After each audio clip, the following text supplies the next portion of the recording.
everyone, and welcome back for another episode of the League Community Podcast, or whatever it is that we're calling it these days. I think we're just the League Podcast. Yeah, just the League Podcast. Yeah. Sometimes League Community, sometimes otherwise. Today we are going to be talking about Yorick. I have John O'Brien from the Rise Podcast here. John, how are you doing? I'm doing great. How are you? Oh, well, I'm doing... Man, no one ever asks me how I'm doing. Now I feel great. We also have one of my favorite designers who hides from podcasts and live streams in the spotlight no longer. Sol Kim, also known as Solcrushed. Sol, how you doing, man? I'm pretty good. I'm just antisocial, that's all. Yeah, I know.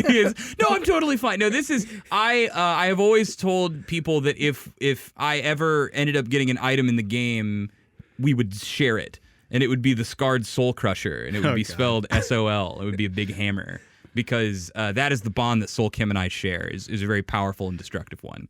And then here, filling out our podcast lineup, we have Andy Belford, Riot, Zwill, working on NA player relations. You usually see him kicking around on the streams, on the podcast. He is here co-hosting with me once again. How are you doing, Andy? Oh, it's awesome to be back behind the mic. Ooh, yeah. And you guys just earlier today were doing the Yorick stream. Absolutely, yeah. Right. We had our live our PBE stream. We started doing that for all of our new champs and champ ups, and it's been a really great experience. Yeah. So people who are listening to this, you already missed it, but there will be VODs. Am I correct? The VOD is in the client as we speak. Yeah, and or honestly, just go to the channel. Yeah, and honestly, the time that you guys are listening to this, anyways, the character's probably out. You're probably going to be dunking people, but let's get into it. Yorick, the gravedigger, no longer right. What's his new title? Is he the Shepherd of Souls? The Shepherd of Souls. So he no longer digs graves?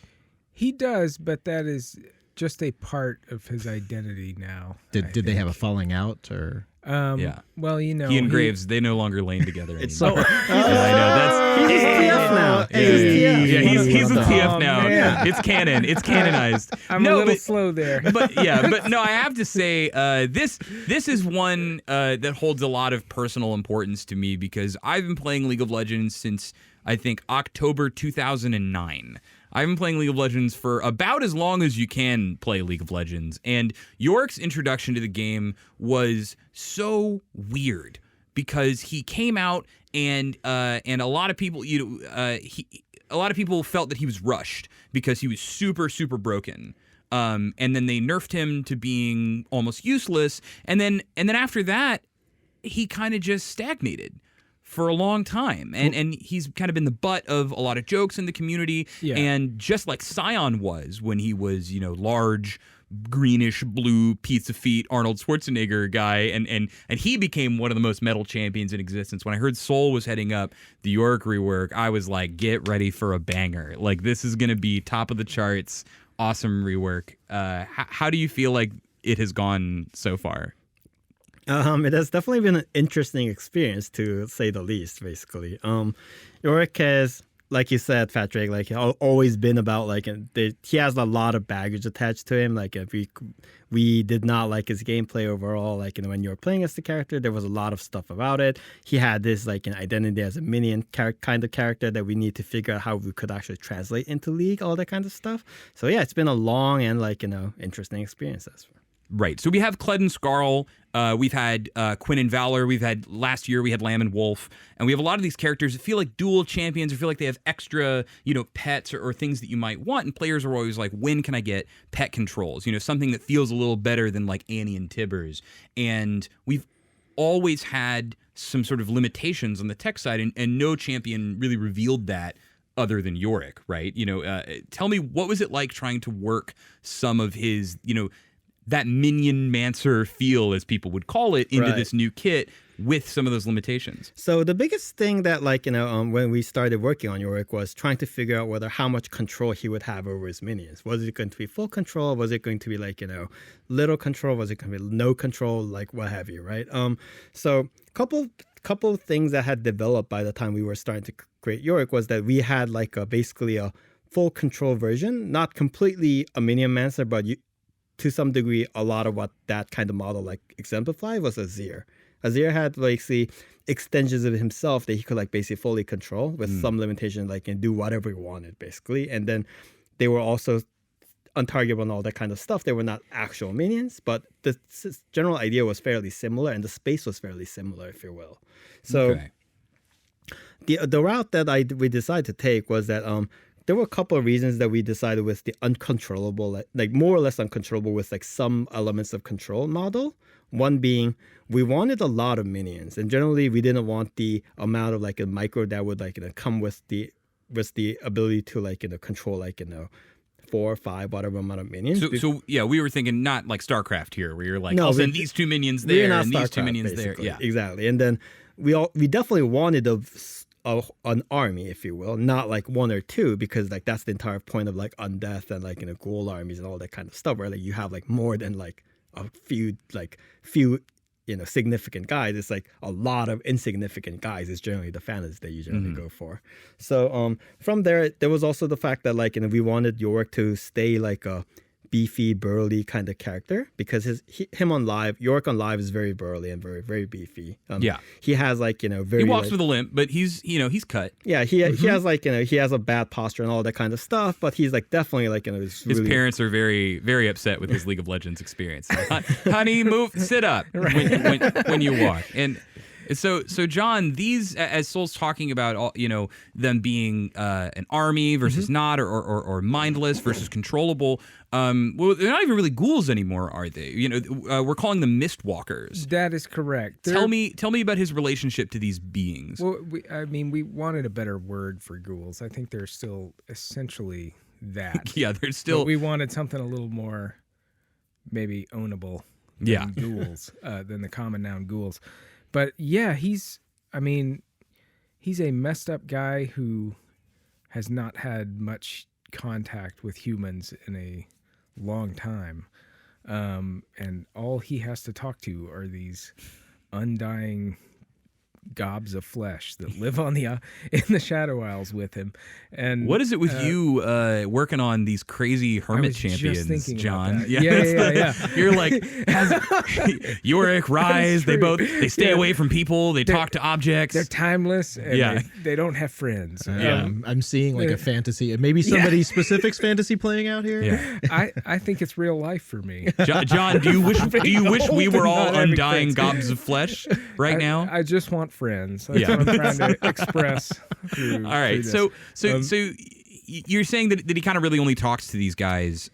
Fill me in Yeah. on who this guy really is. This guy he's someone ever since he was a young boy. He was sort of Haley Joel Osment, and he saw dead folks. And one day, this is all going to be in his bio. Yeah. But he was discovered by a sect of religious monks in the Blessed Isles, and they thought he could be an asset to their order. And so he sort of thought he'd never been accepted by kids or anyone. So his this was whole a big life. deal for Yorick. Yeah. He's like, whoa, people Whoa, think I'm this actually is- cool. Yeah, but then the monks didn't accept him either, because he turned out to basically be this thing that was proving or disproving their faith. And it was, this is not something that's supposed to be proven or disproven to them, and they felt threatened by it. So he never quite fit in with the monks either. And then once the ruination happened, that's sort of where he sort of found his purpose. It's like, yes, these now I can sort of, he sort of found that he had this ability after the ruination to summon things from the ground. And so those were really the first beings that he had some sort of connection to, I think he felt, and that could not, refuse to accept him. So it wasn't necessarily like a place of belonging per se. It was just really more finding, like you said, like his purpose in life. Then. Yeah, exactly. Okay. Still a pretty morbid guy then Yorick is what I'm getting from this. Still not the happiest dude. No, that is fair to say. And when we were starting on this, I feel pretty good with how this came out. It's mainly because it's been almost a year.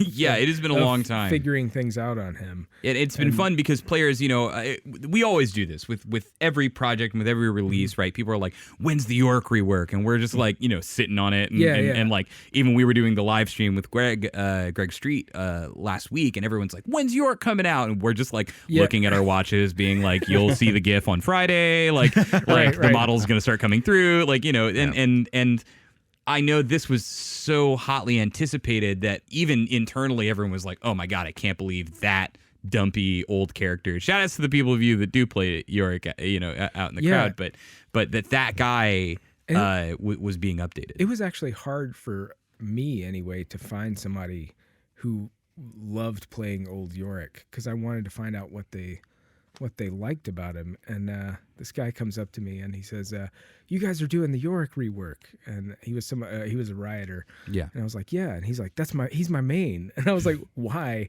And he said, and I quote, Why? Because he's an asshole. And so that's, I guess, the reason this particular guy anyway liked maining Yorick. Yeah, it's because I think it's just that persistent, That's been an interesting thing that we've been getting from just already, like on day one of the announcement of his rework and like the details of his kit and stuff like that. We've already been getting some fairly polarizing responses from people who are Yorick mains. I mean, like to call out one of the players in the live stream who's been asking about the Yorick rework, Terror Rising. He was really excited about it, and then he came in the live stream today and he was not excited about it.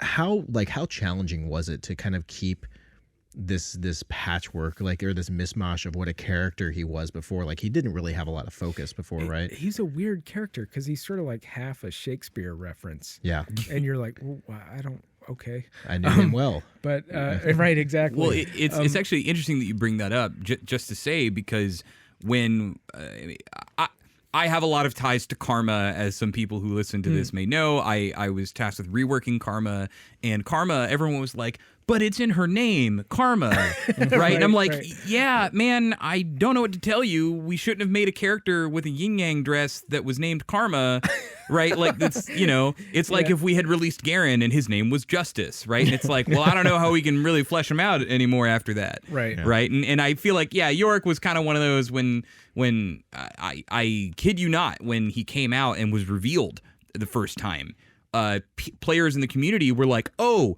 I'm excited for him. I'm a big Shakespeare fan. It was literally that, like, the brand recognition, so to speak, was there, and that was really one of the only things carrying him as a character. Yeah, and it's, I guess, the fact that he's a gravedigger, but isn't Yorick the skull? Yeah, it is literally Horatio. Last poor Yorick. Yeah, so I knew it was him kind well. of tough to make sense of that, in my opinion. But so we sort of set out. We were like, well, what are the important things about this guy as a character? And we actually seriously debated, like, do we want him to have a shovel? Like, should it be something else? And we ultimately landed on, yes, shovel, but make it something cooler, maybe like a monk spade or something that looks sort of like that. Sol, how hard was it for you to, we're talking about it on kind of the story side and the personality side, but especially champions that need this level of rework, right? And sure. You, for people out there who aren't familiar with Sol's previous works, worked on Poppy, Gangplank, a lot of pretty big ticket reworks over the years.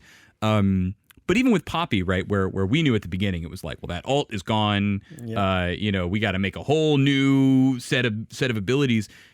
How hard was it for you to start prototyping kits that you think felt like Yorick and not just another fighter or not just a different character?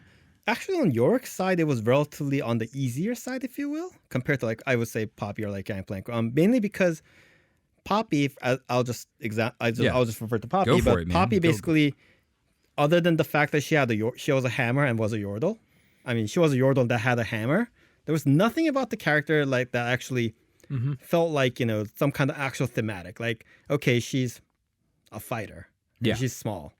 Like, there's not a lot that we could go from there. Opposed to Yorick, which was, like his actual realization in game was somewhat subpar potentially, but he had a very clear theme of like, oh, this guy's gonna be like kind of like a necromancer kind of dude. This guy is like, kind of the frontline warrior to some degree, all that kind of stuff. And from there, the initial like, basically bare bones paper kit, if you will, was actually formed relatively early in the process and didn't waver that much. Like, so you're saying then, I guess to paraphrase, you felt like compared to other champions that we may have worked on where I guess, Gangplank is like, oh, he's a pirate. And it's like, okay, well, like, what else can we really do with that? You actually feel like Yorick's theming was super on point. We just didn't have a really good execution of it in game. And so maybe there was a lot of room to basically, cover. The challenge on Yorick was less about like, what he could do, because those were generally like much easier to like imagine, if you will. The difficulty was how can we actually make that kind of gameplay actually work in our game? How do we make like, a minion summoner like not feel like, you're just like doing like throwing away massive amounts of like, minions at the enemy, which the enemy just has to deal with one way or the other. Right. Well, because it's either like, oh, if I have a minion horde running at me, if my opponent can deal with them quickly, then I don't feel very strong, right? I'm like, oh, they just, Katarina throws one dagger and they all explode, right? Or if I'm overwhelming them, then the opponent's like, what the heck? Like, how am I supposed to fight this, right? And it feels like, characters like Malzahar recently from Champion Update kind of have this feeling where you're like, oh God, the Voidling Swarm comes for me and I need to deal with it. But you went in a different direction, and I want to kind of hear a sound off from both of you on this, which is the Maiden, right? That ultimate being such a new and unique way to enforce split pushing in our game. How and why did you decide to make me tilt in every single game with this ultimate? There's a couple of reasons. So just walk me through the whole. Sure. Did you just see me one day and you were like, I don't like him anymore? It's I never time liked you, by the way. No, I needed that illusion. Okay. All right. Right. Back to the Maiden. I have nothing against you. Oh, thank you, John. I appreciate it. Vader, that was not what you told me last time. No, guys, this is supposed to be about Yorick, and now I am the one who is sad. Yeah. For So the record, Patrick, I'm indifferent. not Patrick. Okay. Thank you, Andy. Yeah. So the original inspiration for the Maiden came from the fact that we were crafting out like an experience for his ghoul summoning that was like pretty similar to what you see right now. It's like a cadence summoning, like, and that happens like every 20-30 seconds, and not always like you can see it building, like when he's generally gonna try to do his thing, and you can like wait it out, all that kind of stuff. The issue with that was that because of the entire premise of like you need to let the enemy team see it coming, and like it requires like bodies, all that kind of stuff. There were multiple cases where Yorick actually felt very lacking because I met someone in the jungle, I don't really have anything to actually summon kind of stuff, or I'm in a situation where I would want to actually, I never actually feel completely like an awesome summoner because I'm like always kind of like trying to get around these you're trying to dig these restrictions. graves. It's actually pretty similar if you'll allow to Alawi, right? Where you're like, when I'm near all my tentacles, I'm a super powerful character, right? But if you catch me out, I don't, sometimes I don't feel like my full champion, right? Because I don't have all of the kind of map elements that really make it work. So yes, to some degree similar to Ilaoi, and I would say even more so for Yorick because the fantasy of the character, Ilaoi is not necessarily the tentacle master as the fantasy, but Yorick is like at its core the ghoul master as the fantasy, and I felt like there needed to be ways I could allow him to kind of like cheat the rules, if you will, but making it like still gated. So that was when the idea of, hey, let's have a big ghoul, like he was literally named the Big Ghoul at the Big first Ghoul. start. Yeah, he was literally called Big Ghoul. And that was my nickname in high school, actually. Yep. Big Ghoulie. The idea was that while she was out, like Yorick could basically cheat the rules. So she just like summons ghouls around him without having him go through the like the grave like mini game, if you will. Can I stack them? Can I get grave mini game and maiden ghouls? You can leave graves and you can have like ghouls, but you can never have more than 4 of both. Okay, all right. So it doesn't go too out of control. No, it just like lifts one of the restrictions on like his summoning, and when he summons the maiden, obviously he like summons a bunch along with it. And then now that we had this like big ultimate thing thing sitting there like, hey, this is like the focal point of like in his like unfair moment. What can he do with this kind of thing? And then that's where we went with the idea. Okay, she's already raising things on her own. It might be really cool if she could like walk on her own and like basically maintain a separate army from Yorick and basically have like two undead armies walking at the same time, which allows us to both, hey, he can only have 4 at an area, but total he has like 9, right? Because Yeah, it's 4 for 1. Yeah, and I haven't yet played with it, but I have seen it in playtests, and there are definitely times where you get the zombie apocalypse feeling, right? Like exactly. Yorick's with his army on bot lane, the Maiden's with her army on top lane, and you see the them coming through the windows almost, right? You're like, Right. oh, we have to run around in the base, we have to try to stop it. John, who is this character? This Maiden, because I was listening to his voiceover earlier today. Try to get a sense for the way the New Yorick comes out. He's very morbid, he's very morose, and yet I started hearing this voice, and is that the character, the Maiden as well? Yes. We call it a her and we call it the Maiden, but it's actually not a single thing. It's actually a big conglomeration of souls. So wait, this is like a spirit homunculus? Yep. And it comes from the mist. It's complicated. It is very complicated. It comes from the mist, basically, that's forever stuck to Yorick. And this is one of its forms that it materializes into, is this Maiden of the Mist. And, the decision to actually make this a character came about pretty late, I remember. And there's one day where Saul's actually like a pretty stern critic sometimes. And there was one day where he was like, I would say so. Yeah. He was like, I don't think this, I don't remember how this got started, but it just like, this isn't feeling right. And we sort of felt like we needed to figure, this needed a little more. And and somehow we came to the idea, well, what if we give lines to this thing? And it's actually, not not a duo like Lamb and Wolf, but it's we would just use the sparsely and have it speak and have Yorick respond to it, and we could see a little bit of their relationship. It did not feel like a healthy relationship from what I did see. It's not, and it's and we actually debated for a long time, like, well, what is this relationship? Is this thing a parasite? And we sort of came up with this idea that it's like a 60-40 split, symbiotic to parasitic, basically. Like it's they both benefit each other, but the mist is sort of playing Yorick. So it's literally like, a love-hate relationship. Yeah. And it's his best friend, but at the same time, it's the thing that wants to do him in. And it's sort of it's sort of his biggest power. It's his strength. And and I love that. And I'm very proud of that, actually. I'm glad we had that talk that day. Do you listen to Johnny Cash at all? I do, yeah. Yeah, I knew it. I knew it. Oh, listening to you talk about that right there. I'm from Tennessee, so. Oh, me. I lived in Knoxville for many years. Oh, I'm from Memphis. Oh, okay, right on. about Like, that? okay, so I know it's a Quick really. Soul, we have to talk about how great friends we are and all the things we have in common. Well, no, it's really We're not from interesting. the same country. Wait, you're not we Korean? both. Well, I don't like playing Swain. Oh shit, this doesn't work anymore. No, but it's really interesting to hear you talk about kind of like the tortured aspect of like this thing that's like, when you listen to Johnny Cash in interviews talk about like his drug addiction. Yeah, right? yeah, exactly. But he says is this thing that's going to destroy him, but it's where his like That's also where the his soul- source of his It's really creativity. interesting. But yeah, well, I mean, and once we found that, I felt like, wow, this is some serious stuff to mine.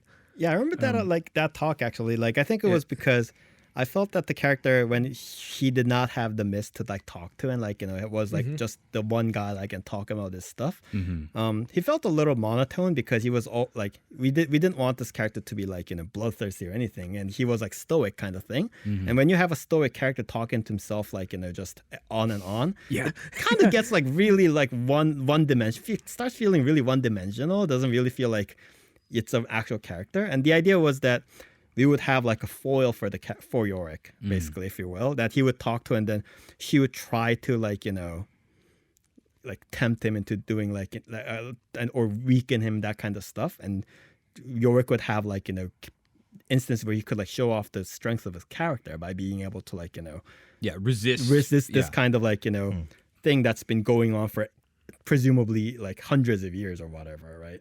Yeah, she or it, however may be correct. When the mist speaks to him, it is a downer, man. It is. I think the line that I heard is like, look at all the evil you're doing, or something like that. And Yorick's just like, look, I kind of have to do this. Like, can I text you later about it? Like he seemed, and it was interesting because I was clicking around and there's times where, he in his own zone is, like, oh, isn't it cool to hang out with dead stuff, and like his very chill way, but then interacting with that spirit, like you say, you really get a sense of like how you think he can change, right? And how he thinks it's very important, the work that he's doing, and how he really does want to save people at the end of this, right? He believes there is, in his own way. Yes. Yeah, in his own way, I think is correct. Yeah. It's funny that you brought up the like how one dimensional it might feel. This is not a criticism, but going back to Rise, who we talked about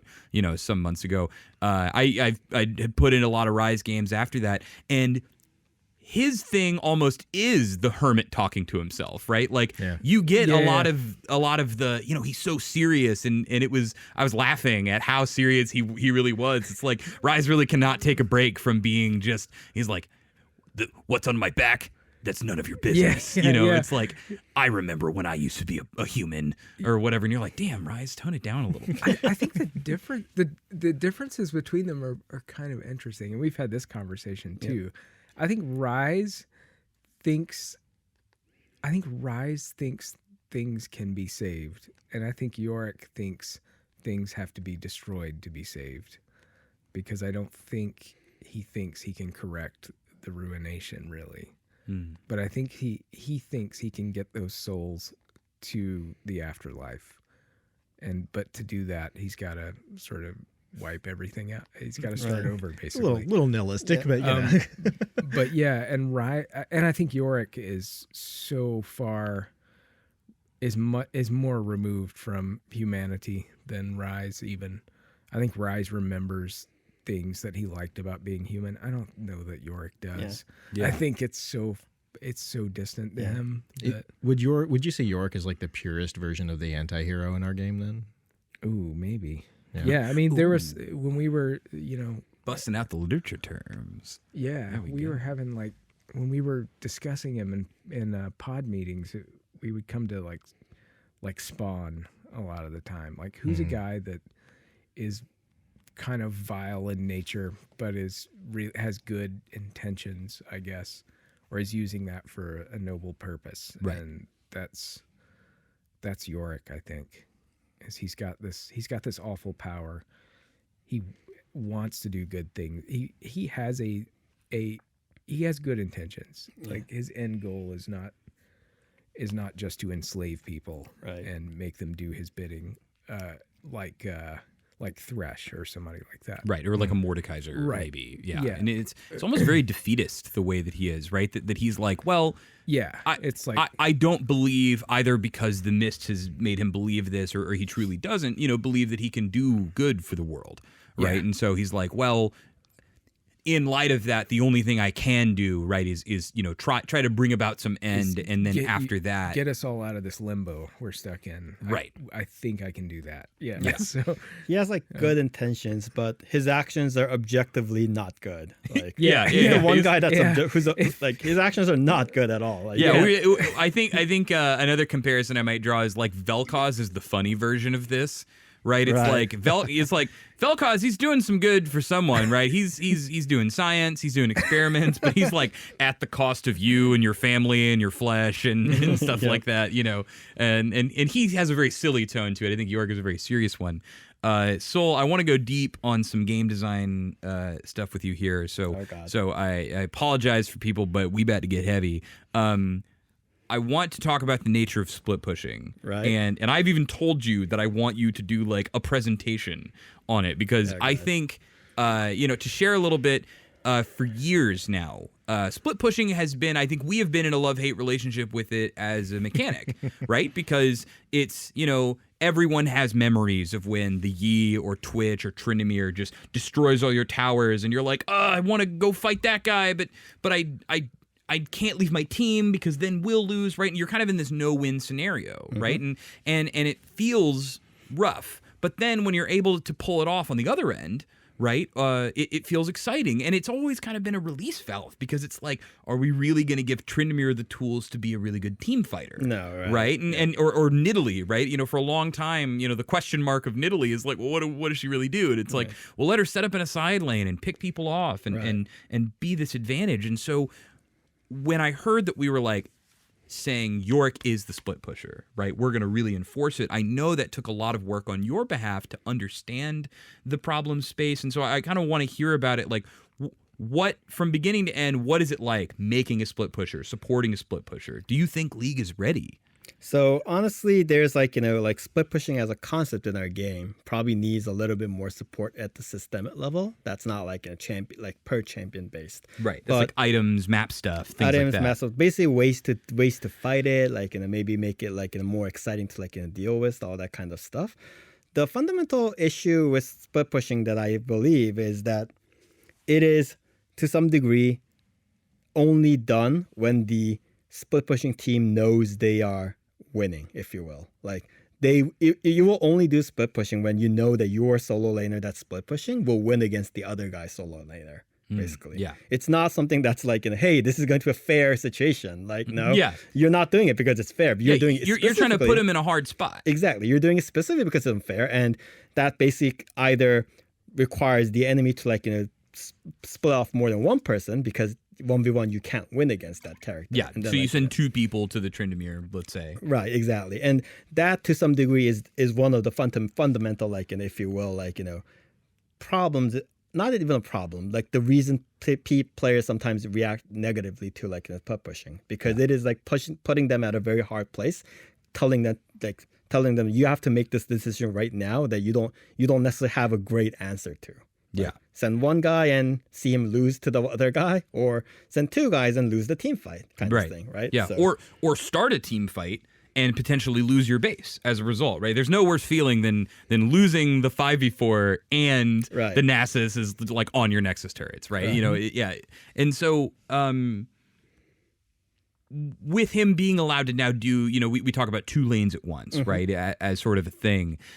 Do you think that players are going to be equipped with enough answers to handle Yorick split push? Do you feel like there are ways in which you made it healthier, ways in which you made it more difficult? So there's the specific. I think there's two kinds of split pushes we will need to make sure that we don't confuse the listeners with. Is that there's the Yorick pushes with his race in the normal split push, if you will, and then there's the send his R off separately. So basically two lanes at once kind of split pushing kind of thing. So.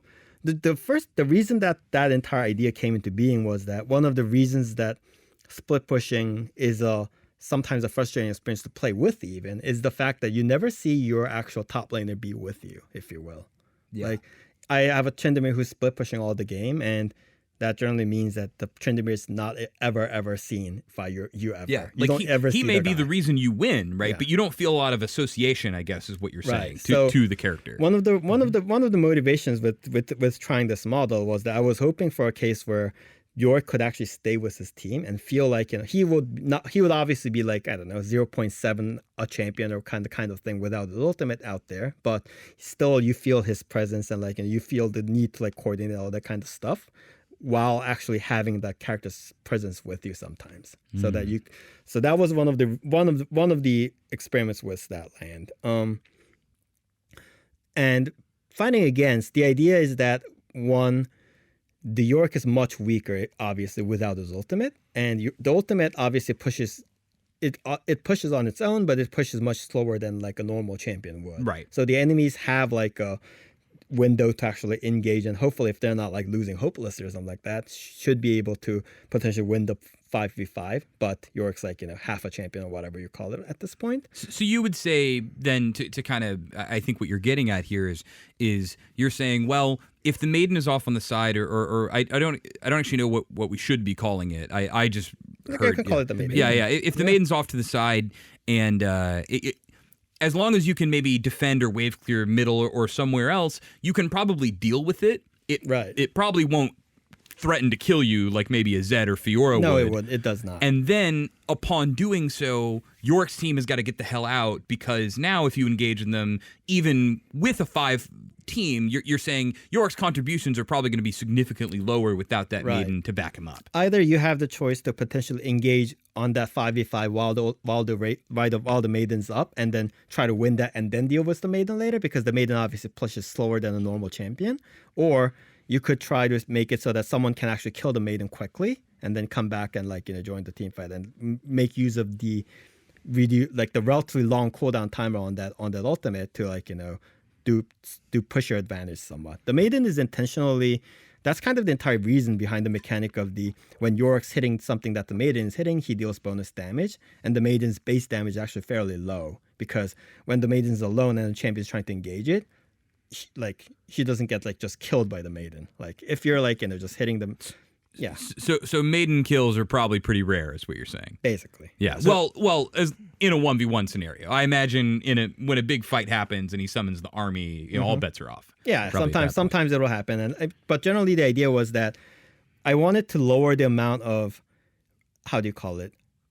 unconscious damage that Yorick was doing on a minion character like this, because if the maiden was actually dealing a lot of damage on her own, and then she would also hit a bunch of random people, we ended up in cases where Yorick did 2,000 damage to me with the maiden, and Yorick never realized it because the maiden was off doing something on their own, and then the enemy doesn't really realize it that much until they die. Yeah. And it was no one actually had any kind of full feeling about it.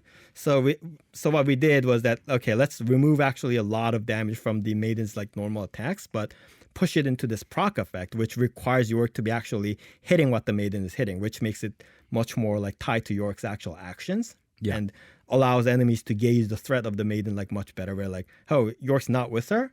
Okay, she's a pushover. I can kill her relatively easily. Yeah, it's I remember to that thought where you're saying the maiden should have more conscious benefit. I know that was a big part of the Annie update, right? Was we think Tibber should be killing you, and Tibber should feel like a big part of Annie's expenditure rather than this kind of being the other way around. Mm-hmm. Hearing this, and thank you so much for your thoughts on split pushing, John. It's actually quite interesting how that almost mimics exactly the character that you're talking about, right? How he relies on this power, and even when they're separate.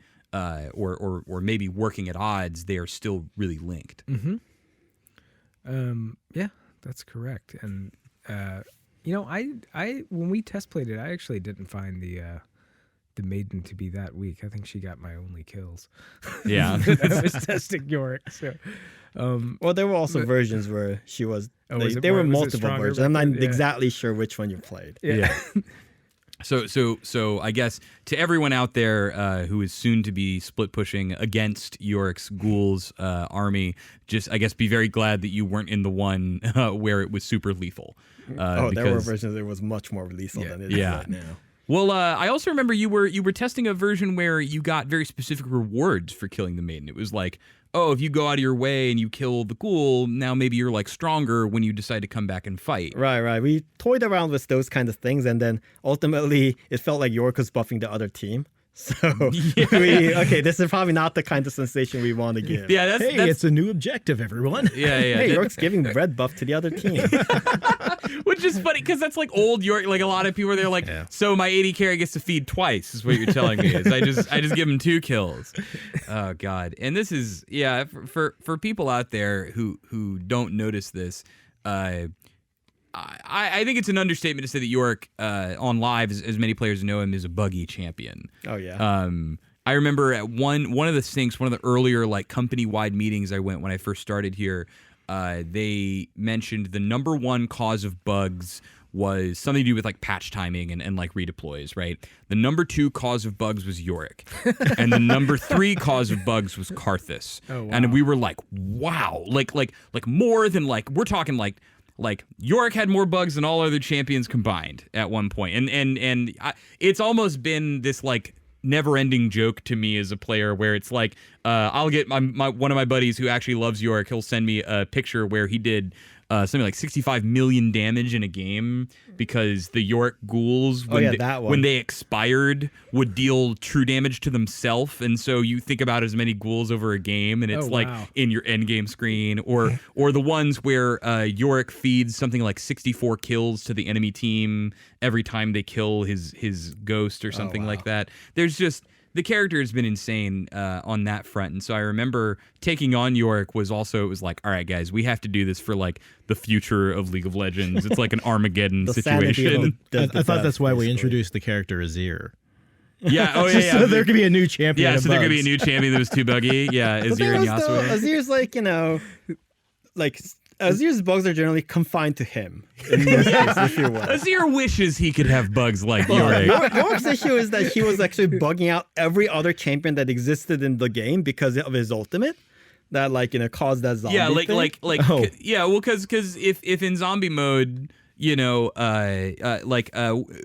it, like Kog'Maw, for instance, it's like, does he go into zombie 2? Yeah, it's like okay, well, if you killed my Kog'Maw ghost, does my Kog'Maw ghost do his death passive? Do I get my death passive twice? Do I get it 0 times? Right? And so it was fun because Yorick created bugs together, right? He created teamwork bugs, and so that I always think of Yorick as the meteor, the asteroid heading towards Earth, and Sol bravely donning the astronaut's helmet and saying that I will stop it. So are you saying that Sol is Ben Affleck then? Yes, Sol Kim is Ben Affleck. You heard it here. Fair enough. All right. I think of it more like Bruce Willis in Armageddon. Oh wow. He's actually going leading up the to crew. die. Yeah, on the asteroid. Probably makes sense.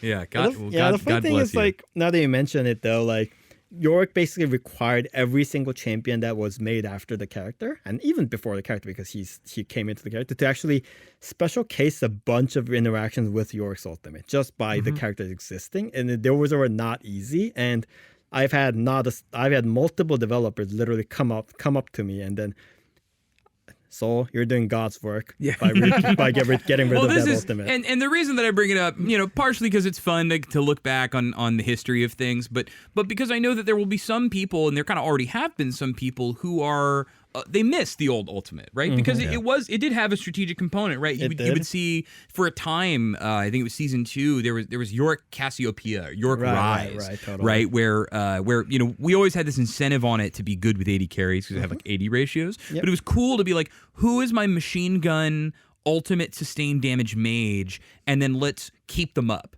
right? Have you kamikaze in there as Rise, and then when you get back up, just keep dishing out insane damage. And so I think players always thought that would be really cool, and I think this was the first time in my eyes where we kind of left something on the table intentionally, right? Gangplank, we're like, global ult, parlay, we gotta have it, right? Poppy, gotta have the wall slamming, right? Because that's important to her character. With Yorick, we were like, I think we should just retire this one. To be frank, I would not want to give the impression that we got rid of Yorick's ult only because it was buggy. That was not. I mean, that was obviously a bonus, cream on the cake kind of thing. But everyone, a deep sigh of relief. Yeah. But the biggest reason is that Yorick's ultimate was not necessarily that fitting for a character for the Yorick's fantasy, if you will, because it was something that was really hard to appreciate for Yorick. It was something that was much more like a supportive kind of spell that was fit a supportive character a lot more than would fit a character who's much more about the selfish kind of a top lane kind of character that Yorick was. Right. And we wanted ways that because one of the biggest complaints about Yorick's ultimate was that he never felt like he was actually getting power from it, if you will. You use it on a dude and you see the AD carry go ham or something like that, but it never felt like you were doing anything. Or you use it and they don't know how to play with it. They don't realize what to do with it. Right. And it's hard because I'll bring up Karma once more because I think there's some similar ground here in that, old Karma had this tether mechanic, right? Where I attach to my ally and then we clothesline you. Right. And if we got to work together to run people through the beam to deal damage and slow them. And that's a super cool idea. And I think we had always thought oh, it'd be really great to have that on a tank character, on someone who can really grab a dive buddy and go into the fray. But the number of times that simply your team just wouldn't do it, right? It was like, oh well, I have this move. Why do I have this rope on me? Right. And I think the number of times on Yorick's that it's like, come on, man, you got to go fight him now. You have a ghost here.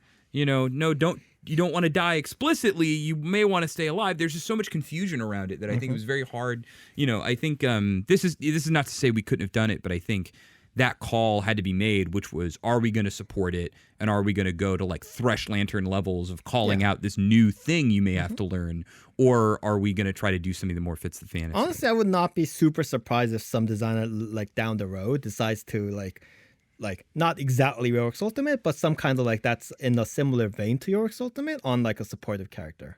Like, that feels like we could probably, the execution could be improved and all that kind of stuff. But at the end of the day, we are making a character that's about like in his fantasy about like Army of the Dead. It's not like we're not making a character who's like trying to make another character be the star kind of character. That was not Yorick to me. But you want to double down on the fantasy, right? Like Exactly. it's something, you know, to draw an allusion to another hobby of mine. Like I play a lot of Magic the Gathering, right? And I was talking to somebody. Nerd. Don't you play too? Yeah, I literally play with Andy. But I was talking to somebody about deck brewing the other day, and we were talking about like a tribal deck, specifically a zombie tribal deck, actually, which is funny. And it's like, you know, he has all these really cool cards, and he's like, well, what about this? And what about this? And I'm just like, well, what are you trying to actually accomplish? Like, what's the focus? What's the theme? You know, double down on the focus, double down on the theme. Yeah, these other cool cards are cool, and they're powerful, and they're flashy. But are they zombies, though? But are they zombies, right? Yeah. Do they do things that make what you're trying to do better, right? And I think it's very much the same thing when it comes to like the abilities in the champ. And it's like, you know, you can res, you know, your teammate or keep them alive, I guess, for X amount of time longer. But like, does that actually feel cohesive? Does it actually feel like you're really contributing to the overall theme? We want the minions to be actually helping Yorick do his thing, and not like Yorick helping one of the minions do their thing, if you will. Yeah. Like, No, I think that makes a lot of sense. Absolutely. John, I think we're getting close to the wrap up time here. But John, I wanted to ask you, what do you think was your favorite moment, or perhaps your kind of aha moment for you working on this project when you really felt like everything was coming together and you were really excited about seeing the character I think form? it's when we finally found our actor, who is very good and has tremendous chops on that dude. He was in the exploratory record, and I'd written some. I mean, whenever we do an exploratory record, it's always you write the lines longer than they need to be because you want to hear the guys. You know, you want to hear them read. Get the range, right? Get a feel for their cadence, stuff like that. And I think at that point, when I heard our guy doing these Death Monk lines, I knew like, yeah, that's it. That feels right to me. Yeah. That feels like a guy who has had, you know, has been stuck here for 1,000 years with in this audio corpses. recording booth. Right. Yeah. Yeah. And who once, you know, was some sort of holy man. It was a nice mixture, and he nailed it. Soul, same question for you with a slight difference. When in testing, did you feel like you had something really special in your hands? We know between there's a story like this for almost every champion, right? There's like the Quinn turning into a bird and flying away. There's all these different moments, but what was it for you in Yorick that you were like, yeah, this is the kit, this is it?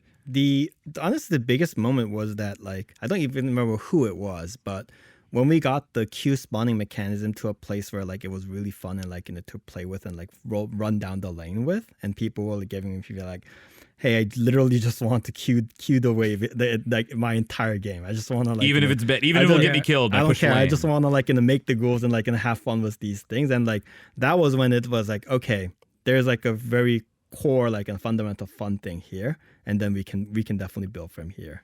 That was like a really cool moment for me. Yeah, and I gotta say, this is, you know, this is just shout outs to my boy here for a sec, but this was, I think Soul, you do a lot of exploration, but you end up in a really good spot. I think you're the thing that I say is a Soul Kim character is when you make the base laning pattern of a champion feel really unique. And so when it came from the Victor rework that you did, the Poppy, the Gangplank with, you know, the barrel spawning, the wall slamming, the shield, you know, the Avenger shield throwing, things like that, they all feel really unique to me in ways that I really don't feel like any of our older characters, right? Where it's like last hit a bunch, use my stun move, use my this move, right? They feel really cohesive in it. And from what I can see, you have managed to achieve that again.